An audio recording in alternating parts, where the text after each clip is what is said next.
SV6 news కు స్వాగతం. ముందుగా హెడ్లైన్స్. స్పెషల్ ఇంటెలిజెన్స్ బ్రాంచ్ లో ఆధారాల ధ్వంసం కేసు దర్యాప్తు కీలక మలుపు తిరిగింది.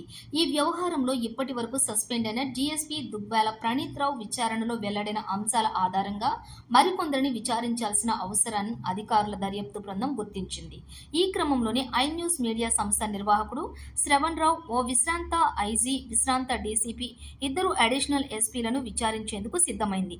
శ్రవణ్ రావు, మాజీ ఇంటెలిజెన్స్ చీఫ్ ప్రభాకర్ రావు వీరందరి ఇళ్లలో పోలీసు బృందాలు సోదాలు నిర్వహించాయి. తొలుత జూబ్లీహిల్స్ రోడ్ నంబర్ 78లోని శ్రవణ్ రావు ఇంటికి పోలీసుల బృందం వెళ్లింది.